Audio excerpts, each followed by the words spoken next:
The parcel dead body ఇదో crime కథా చిత్రం.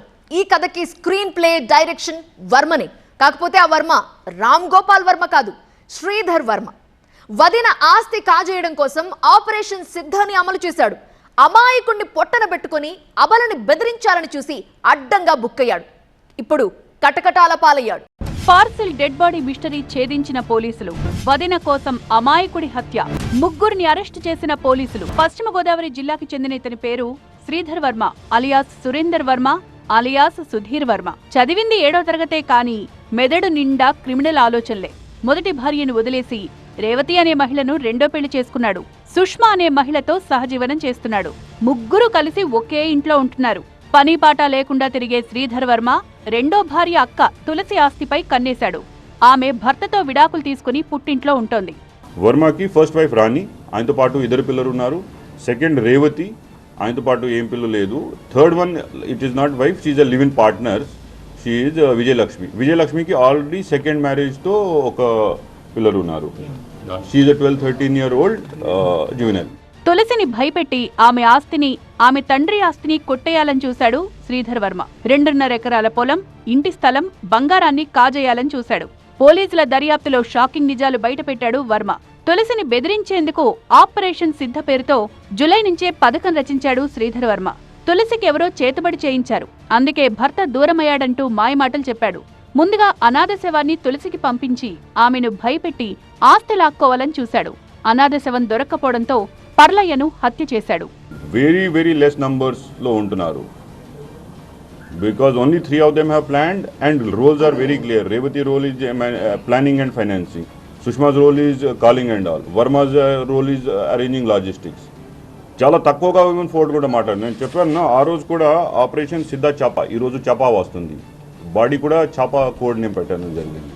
ముందు వెనక ఎవరూ లేని పర్లయ్య అనే వ్యక్తిని తన భార్య రేవతి, ప్రియురాలు సుష్మా సాయంతో హత్య చేశాడు శ్రీధర్ వర్మ. మద్యం తాగించి మెడకు నైలాన్ తాడు బిగించి చంపేశారు. వాసన రాకుండా పర్ఫ్యూమ్తో మేనేజ్ చేశాడు. ఈ నెల 19న తులసి ఇంటికి ఎలక్ట్రికల్ సామాను పేరుతో డెడ్ బాడీ పార్సిల్ ని పంపించాడు. చెక్క పెట్టెను చూపించి ఆస్తి రాసివ్వకుంటే నీ డెడ్ బాడీ ఆ చెక్క పెట్టెలో ఉంటుందంటూ తులసిని బెదిరించాడు. Property this 3.5 acre land, Tulasi should give our her share. దానికోసం ఒక భయం లాగా ఇట్లాగా ఈ కాన్స్పిరసీ జరిగింది. So we have to see almost 6-7 months all angles they have checked. ఇన్వెస్టిగేషన్లో చూస్తే it is all the 3 appear to be of highly criminal mind.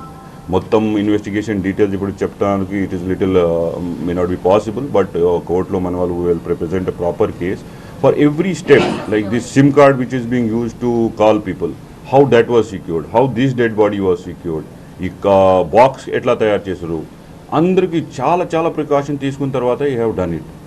Important విచిత్రంగా this what we could get from this 17th రోజుకి పర్ల గారికి తీసుకుని kidnap చేసి they have murdered. పర్లయ్యను తన ప్రియురాలి మైనర్ కూతురు ముందే హత్య చేశాడు శ్రీధర్ వర్మ. ఆ శవాన్ని 2 రోజులు ఇంట్లోనే పెట్టుకుని నిద్రపోయారు. మర్డర్ టైమ్ కి both Varma and Vijayalakshmi have murdered in front of Dolly, 14 year old girl. తర్వాత 2 రోజుకి they are sleeping with the same dead body in their house before sending it on 19th.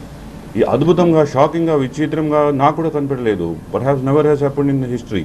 కరుడుగట్టిన నేరస్తుడి కన్నా దారుణంగా ఆలోచించాడు శ్రీధర్ వర్మ. పోలీసులకు ఆధారాలు చిక్కకుండా, సీసీ కెమెరాల కంటపడకుండా జాగ్రత్తగా పర్లయ్యను మర్డర్ చేసి తులసికి పార్సిల్ చేశాడు. Additional on teams were searching. ఏమైనా చుట్టుపట్ల ఈవెన్ స్మాల్ దారి వెళ్తే అక్కడ సీసీటీవీ ఉందా, అక్కడ somebody has seen, everything was checked. DSP గారు స్వయంగా he was roaming around like anything. Parcel dead body case పశ్చిమ గోదావరి జిల్లాలోనే కాదు, తెలుగు రాష్ట్రాల్లో సంచలనంగా మారడంతో కేసును సీరియస్ గా తీసుకున్నారు పోలీసులు. అన్ని కోణాల్లో దర్యాప్తు చేసి మర్డర్ మిస్టరీని ఛేదించారు. హత్యలో ముగ్గురి హస్తం ఉన్నట్లు తేల్చారు.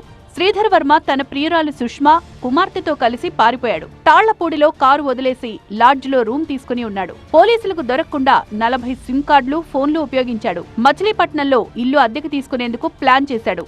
సీసీ కెమెరాలు, సెల్ ఫోన్ కాల్ ట్రాకింగ్ ద్వారా శ్రీధర్ వర్మను గుర్తించి అదుపులోకి తీసుకున్నారు పోలీసులు. ముగ్గురు నిందితులను కస్టడీలోకి తీసుకుని విచారిస్తామన్నారు పశ్చిమ గోదావరి జిల్లా ఎస్పీ.